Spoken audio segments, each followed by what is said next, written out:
Brought to you by WikiVD Documentaries. Mad Men. Mad Men is an American period drama television series created by Matthew Weiner and produced by Lionsgate Television. The series premiered on July 19, 2007 on the cable network AMC. After 7 seasons and 92 episodes, Mad Men's final episode aired on May 17, 2015. Mad Men is set primarily in the 1960s, initially at the fictional Sterling Cooper advertising agency on Madison Avenue in New York City, and later at the newly created firm, Sterling Cooper Draper Pryce, located nearby in the Time Life building, at 1271 6th Avenue. According to the show's pilot, the phrase, "Mad Men," was a slang term coined in the 1950s by advertisers working on Madison Avenue to refer to themselves, a claim that has since been disputed. Jon Draper is featured in the series, initially as the talented creative director at Sterling Cooper and later a founding partner at Sterling Cooper Draper Pryce, and the people in his personal and professional lives. The plot focuses on the business of the agencies as well as the personal lives of the characters, regularly depicting the changing moods and social mores of the United States through the 1960s. Season 1 begins in March 1960 and moves through November 1970 by the conclusion of Season 7.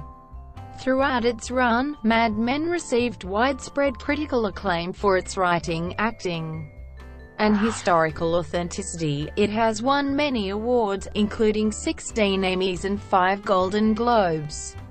The show was also the first basic cable series to receive the Emmy Award for Outstanding Drama Series, winning in each of its first 4 seasons. It is widely regarded as one of the greatest television series of all time. Conception.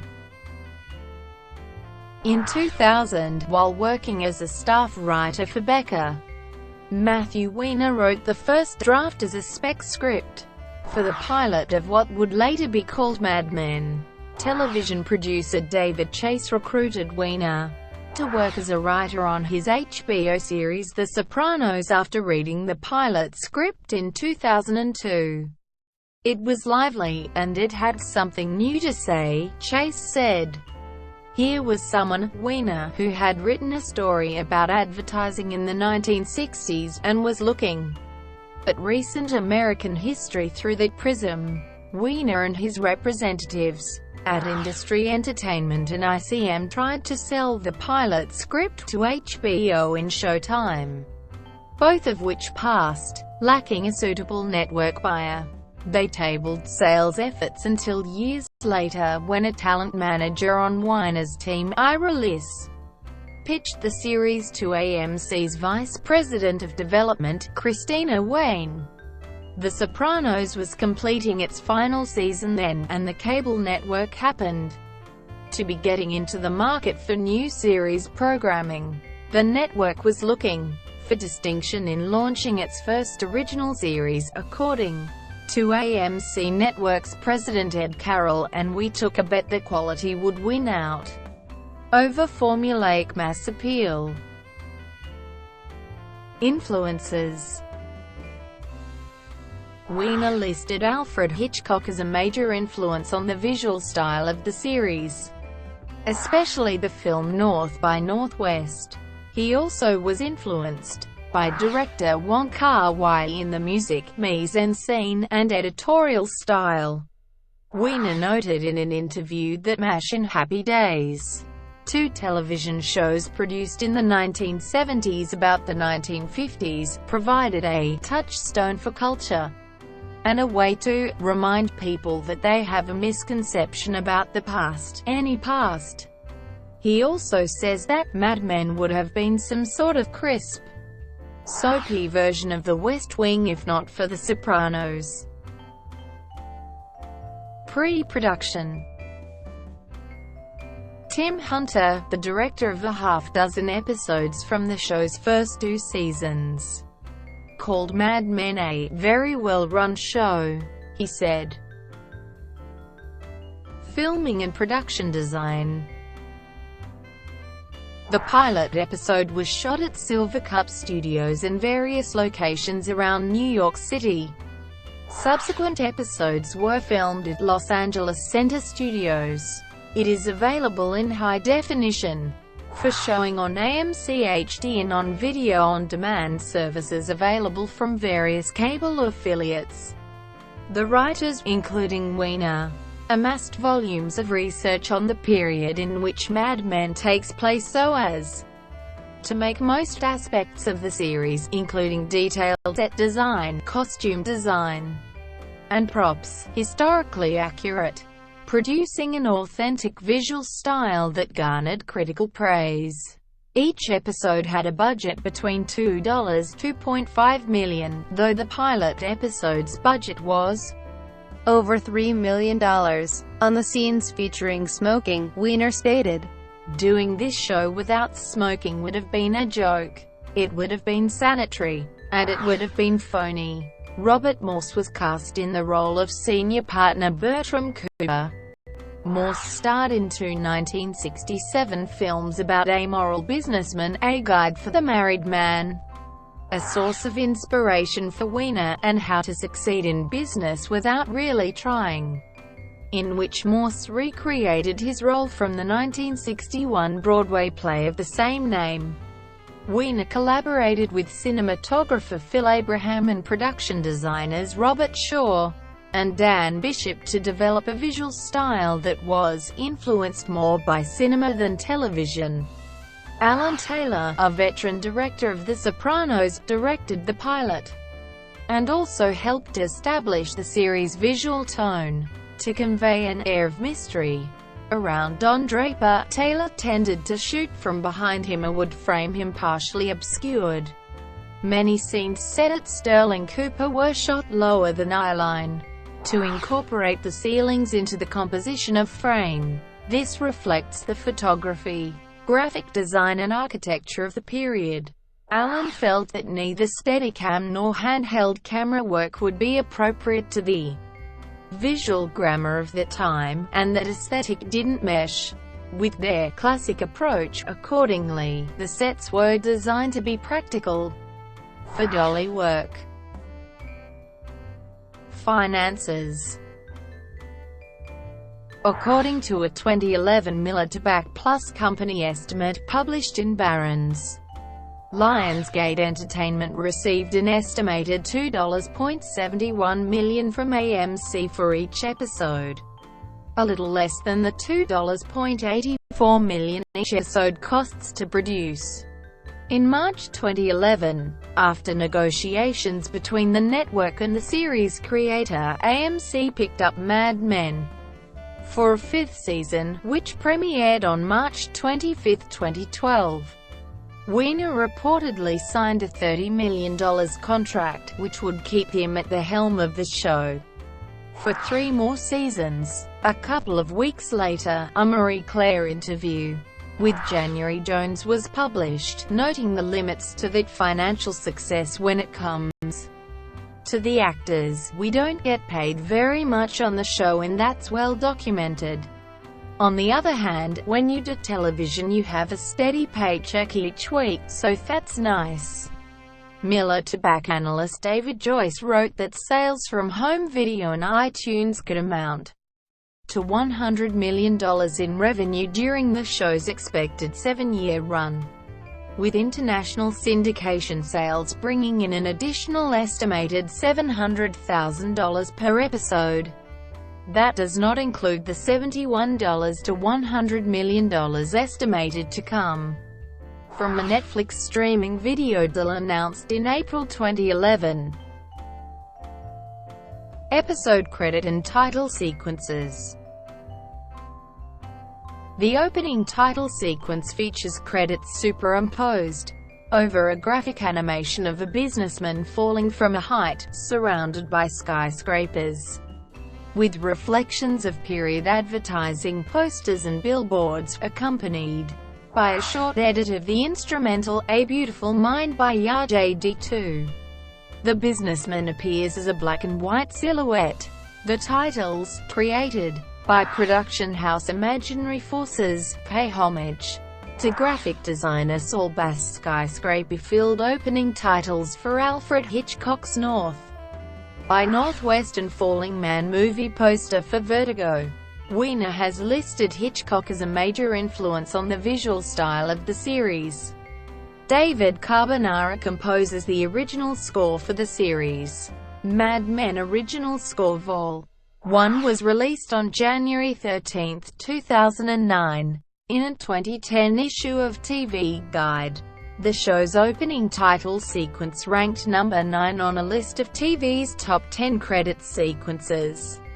Is selected by readers. At the end of almost all episodes, the show either fades to black or smash cuts to black as period music, or a theme by series composer David Carbonara plays. During the ending credits, at least one episode ends with silence or ambient sounds. A few episodes have ended with more recent popular music, or with a diegetic song dissolving into the credits music. The Beatles authorized the use of Tomorrow Never Knows for the season 5 episode, Lady Lazarus, and the same track was used over the closing credits. It marked a rare instance where the band licensed the music for a television series. Lionsgate, which produces Mad Men, paid $250,000 for the use of the song in the episode. Bob Dylan's Don't Think Twice It's Alright ended the last episode of season 1. Crew. In addition to having created the series, Matthew Weiner was the showrunner, head writer, and an executive producer. He contributed to each episode, writing and co-writing the scripts, casting various roles, and approving costume and set designs. He was notorious for being selective about all aspects of the series, and promoted a high level of secrecy around production details. Tom Palmer served as a co-executive producer and writer on the first season. Scott Hornbacher, Todd Lundin, Lisa Albert, Andre Jack Metten, and Maria Jack Metten were producers on the first season. Palmer, Albert, Andre Jack Metten, and Maria Jack Metten were also writers on the first season. Bridget Padar, Chris Provenzano, and writer's assistant Robin Vay completed the first season writing team. Albert, Andre Jack Metten, and Maria Jack Metten returned as supervising producers for the second season. Vay also returned and was promoted to staff writer. Hornbacher replaced Palmer as co-executive producer for the second season. Consulting producers David Isaacs, Marty Noxon, Rick Cleveland, and Jane Anderson joined the crew for the second season. Weiner, Albert, Andre Jack Metten, Maria Jack Metten, Vay, Noxon, Cleveland and Anderson were all writers for the second season. New writer's assistant Katie Gordon was the season's other writer.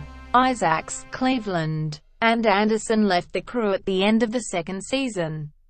Albert remained a supervising producer for the third season, but Andre Jack Metten and Maria Jack Metten became consulting producers. Hornbacher was promoted again, this time to executive producer. Vay returned as a story editor and Gordon became a staff writer. Noxon remained a consulting producer and was joined by new consulting producer Frank Pearson. Darby Waller joined the crew as a co-producer. Weiner, Albert, Andre Jack Metten, Maria Jack Metten, Vay, Noxon and Waller were all writers for the third season. New writer's assistant Aaron Levy, executive story editor Catherine Humphreys, script coordinator Brett Johnson, and freelance writer Andrew Colville completed the third season writing staff. Alan Taylor, Phil Abraham, Jennifer Getzinger, Leslie Linker-Glatter, Tim Hunter, Andrew Bernstein, and Michael Uppendahl were regular directors for the series. Matthew Weiner directed each of the season finales. Cast members John Slattery, Jared Harris, and Jon Hamm also directed episodes. As of the third season, 7 of the 9 writers for the show were women, in contrast to Writers Guild of America 2006 statistics that showed male writers outnumbered female writers by 2 to 1, as Maria Jackmetten noted. Cast and characters. Mad Men focuses mostly on Don Draper, although it features an ensemble cast representing several segments of society in 1960s New York. Mad Men places emphasis on recollective progression as a means of revealing the character's past. Themes and motifs.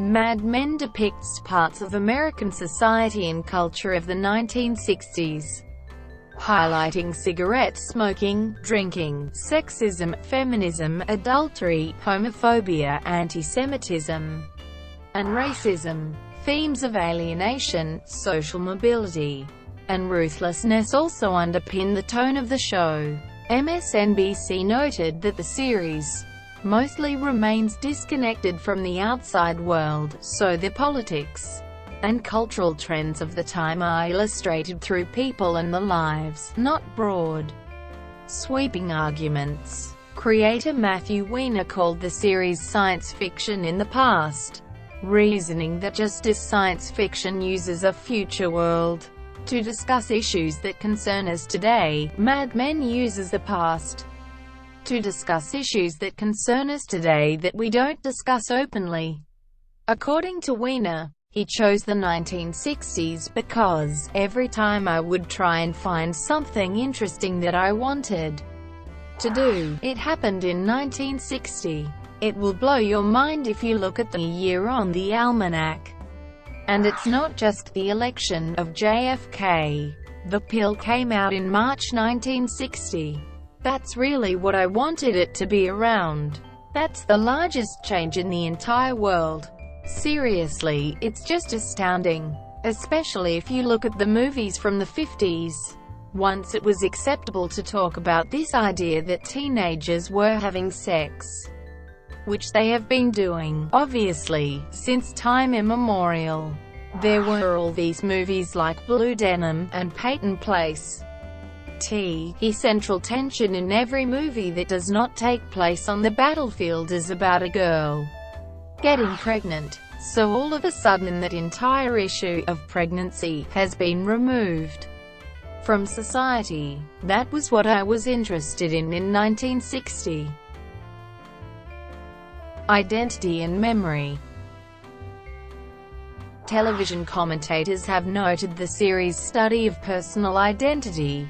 This theme is explored most candidly through Don Draper's identity fraud during the Korean War, in which he takes on another soldier's name in order to leave the war. Tim Goodman considers identity to be the show's overriding theme, calling Don Draper a man who's been living a lie for a long time. He's built to be a loner. And, over the course of 3 seasons we've watched him carry this existential angst through a fairy tale life of his own creation. Gawker noted that, not only is the agency of Sterling Cooper Draper Pryce in the business of spinning them, or at least warping the truth, to sell product, but the main character, Diane Draper, is built on a lie. Just like one of his campaigns, his whole identity is a sweet fabrication. A kind of candy floss spun out of opportunity, innuendo, and straight-up falsehood.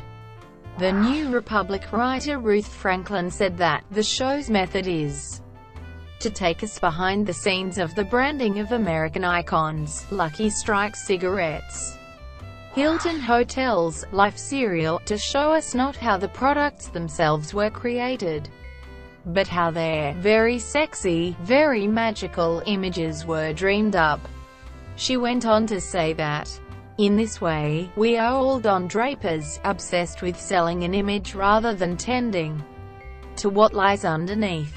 Draper's fatal flaw is his lack of psychological awareness. He is at once perfectly tuned into the desires of America and entirely out of touch with his own character. One reviewer said that identity is a key theme in Mad Men, and nobody is ever quite who they appear to be. Each one is filled with thwarted ambitions and frustrated dreams, none more so than Don Draper himself, whose closet, it's gradually revealed over seasons 1 and 2, is filled with proverbial skeletons.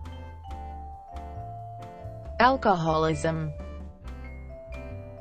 ABC News noted that, as the show's time frame progressed into the 1960s, series creator Matthew Weiner didn't hold back in depicting a world of liquor-stocked offices, boozy lunches and alcohol-soaked dinners. One incident in Season 2 finds advertising executive Freddie Rumsen being sent to rehab after urinating on himself. During the 4th season, Don Draper starts to realize he has a major drinking problem. ABC News quoted an addiction specialist who said that, "Over the last 10 years, alcoholism has been more fully understood as a disease. But in the 60s, bad behavior resulting from heavy drinking could be considered macho and even romantic, rather than as a compulsive use of alcohol despite adverse consequences." One reviewer called the 4th season a sobering tale of drunken excess, as the Don Draper character struggled with his addiction to alcohol. Advertisement executive Jerry Della Femina said of the show, "If anything, it's underplayed. There was a tremendous amount of drinking. 3 martini lunches were the norm. While we were still looking at the menu, the 3rd would arrive. The only thing that saved us was that the clients and agencies that we were going back to drank as much as we did. Bottles in desk drawers were not the exception, but the rule." Counterculture. The Los Angeles Times opined that Mad Men excels at stories of characters fighting to achieve personal liberation in the restless years before the advent of the full-blown culture wars. One reviewer was excited that the 4th season, through Peggy, brought the introduction to the counterculture, with all the loud music, joint passing, underground movies so present in those times. Peggy's visit to a loft with a Life magazine photo editor friend placed her squarely in the center of the exciting creativity so rampant in the underground, and also so rebellious against the mainstream. The Huffington Post focused on one scene where Peggy joins her new beatnik friends in the lobby while Pete stays behind with the SCDP partners to relish in his newly captured $6 million account. As they embark on their opposite trajectories, the camera lingers on the knowing glances. Here is where we find emotional truth. Racism. Critics contend that post-racial beliefs complicate the show by only visualizing people of color at work and rarely in their homes or from their point of view. Several writers have argued that the show distorts history by not showing black admin, noting real-life successful African-American advertising executives who got their start in the 1960s, such as Clarence Holt, Georg Golden, and Caroline Robinson Jones. LaToya Peterson, writing in Slate's XX, argued that Mad Men was glossing over racial issues. Slate writer Tanner Colby praised the show's treatment of race and Madison Avenue as historically accurate, especially the storyline in the 3rd season episode, The Fog, in which Pete Campbell's idea to market certain products specifically towards African Americans is struck down by the company. Slate also referred to the 4th season episode, The Beautiful Girls, where Peggy Olson suggests Harry Belafonte as a spokesman for Fillmore Auto. After Fillmore Auto faced a boycott for not hiring black employees and Don shoots down the idea. Colby also pointed to an exposé published in a 1963 issue of Ad Age that revealed that, out of over 20,000 employees, the report identified only 25 blacks working in any kind of professional or creative capacity, i.e., non-clerical or custodial. Colby wrote, "Mad Men isn't cowardly for avoiding race. Quite the opposite. It's brave for being honest about Madison Avenue's cowardice." Smoking. Cigarette smoking, more common in the United States of the 1960s than it is now, is featured throughout the series. Many characters can be seen smoking several times over the course of an episode. In the pilot, representatives of Lucky Strike cigarettes come to Sterling Cooper looking for a new advertising campaign in the wake of a Reader's Digest report that smoking will lead to illnesses, including lung cancer. Talk of smoking being harmful to health and physical appearance is usually dismissed or ignored. In the fourth season, after Lucky Strike fires Sterling Cooper Draper Pryce as its ad agency, Draper writes an advertisement in the New York Times titled, "Why I'm Quitting Tobacco," which announces SCDP's refusal to take tobacco accounts. The finale finds the agency in talks with the American Cancer Society. In the series' penultimate episode, Betty Draper is diagnosed with terminal lung cancer, after having been depicted as a heavy smoker throughout the series. The actors smoke herbal cigarettes, not tobacco cigarettes. Matthew Weiner said in an interview with the New York Times that the reason is not that he is concerned about the actors' health. "You don't want actors smoking real cigarettes," Weiner said. "They get agitated and nervous. I've been on sets where people throw up, they've smoked so much." Critical reception. Mad Men has received high critical acclaim since its premiere, and is generally included in critics' lists of the greatest television shows ever produced.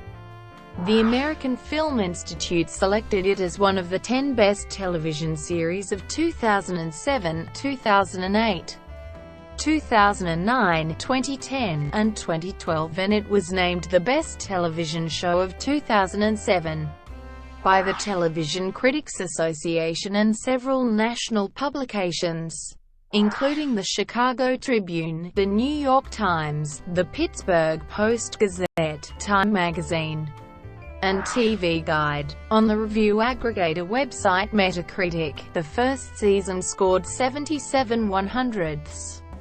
The second season scored 88/100, the third season scored 87/100, the fourth season scored 92/100, the fifth season scored 89/100, the sixth season scored 88/100, the seventh season, Part 1 scored 85/100, and the seventh season, Part 2 scored 83/100. It was ranked 21st in TV Guide's 2013 list of the 60 best TV series ever, and the Writers Guild of America named it 7th in a list of the 101 best written shows in the history of television. Rob Sheffield of Rolling Stone called Mad Men the greatest TV drama of all time. A New York Times reviewer called the series groundbreaking for luxuriating in the not-so-distant past. Regarding Season 3, Matthew Gilbert of the Boston Globe wrote, "It's an absolutely gorgeous, amber-tinted vision of the early 1960s," and added, "detailed with enough 1950s-era accoutrements to seem authentically Camelot." The San Francisco Chronicle called Mad Men stylized, visually arresting, an adult drama of introspection and the inconvenience of modernity in a man's world. A Chicago Sun-Times reviewer described the series as an unsentimental portrayal of complicated, whole people who act with the more decent 1960 manners America has lost, while also playing grab-ass and crassly defaming subordinates. The reaction at Entertainment Weekly was similar, noting how in the period in which Mad Men takes place, play is part of work, sexual banter isn't yet harassment, and America is free of self-doubt, guilt, and countercultural confusion. The Los Angeles Times said that the show had found a strange and lovely space between nostalgia and political correctness. The show also received critical praise for its historical accuracy, mainly its depictions of gender and racial bias, sexual dynamics in the workplace, and the high prevalence of smoking and drinking. The Washington Post agreed with most other reviews in regard to Mad Men's visual style, but disliked what was referred to as lethargic pacing of the storylines. A review of the first season DVD set in the London Review of Books by Mark Greif was much less laudatory. Greif stated that the series was an unpleasant little entry in the genre of Now We Know Better, as the cast was a series of historical stereotypes that failed to do anything except congratulate the present. In a February 2011 review of the show's first 4 seasons, critic Daniel Mendelsohn wrote a critical review that called Mad Men a drama with aspirations to treating social and historical issues. The show is melodramatic rather than dramatic. Ratings. Viewership for the premiere at 10 p.m. on July 19, 2007, was higher than any other AMC original series at that time, and attained a 1.4 household rating, with 1.2 million households and 1.65 million total viewers. The numbers for the first season premiere were more than doubled for the heavily promoted second season premiere, which received 2.06 million viewers. A major drop in viewership for the episode following the second season premiere prompted concern from some television critics. However, 1.75 million people viewed the second season finale, which was up 20% over the season 2 average, and significantly more than the 926,000 people who viewed the first season finale. The cumulative audience for the episode was 2.9 million viewers when the 2 rebroadcasts at 11 p.m.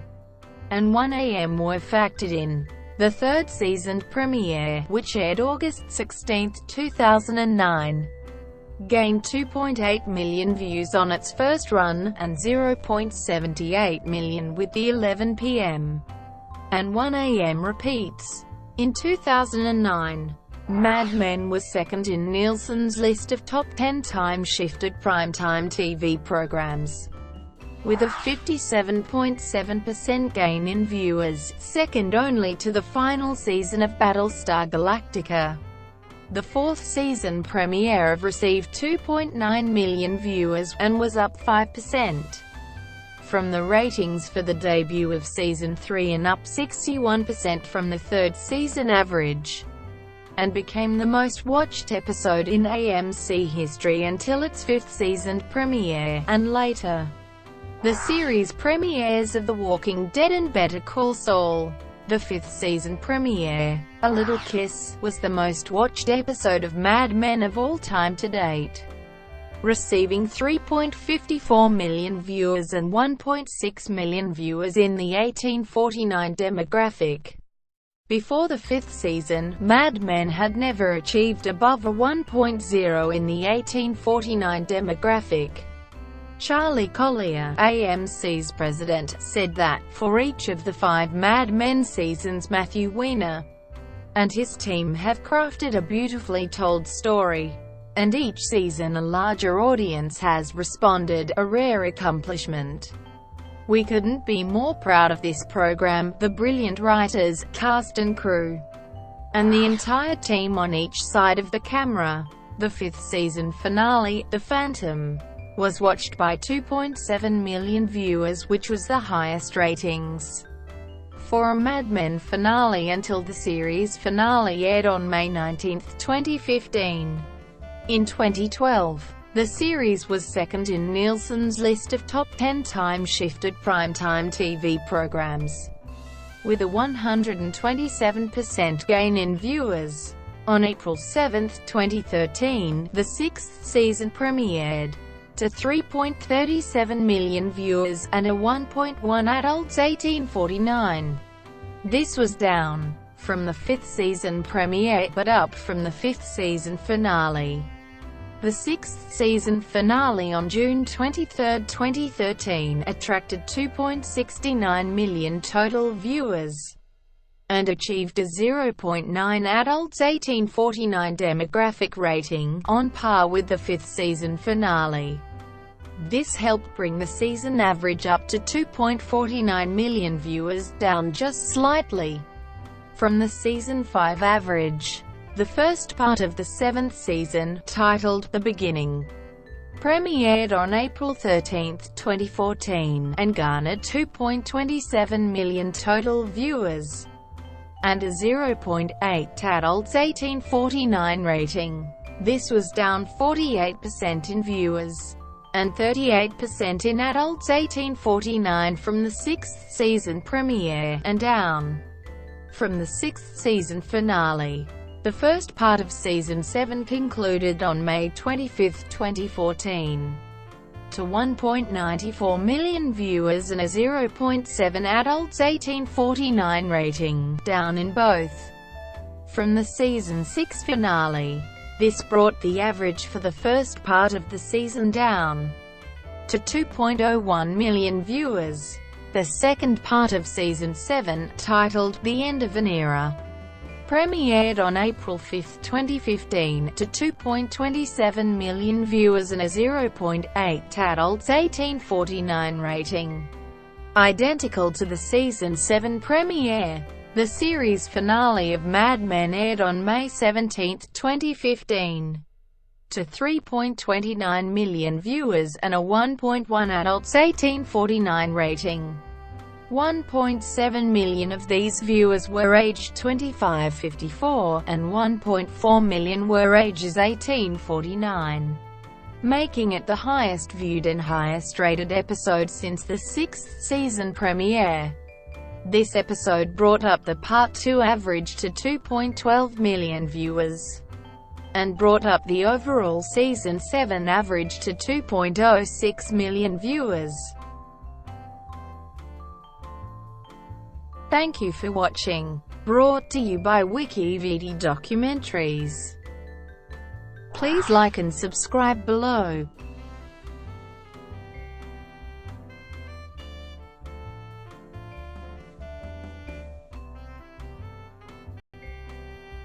Please like and subscribe below.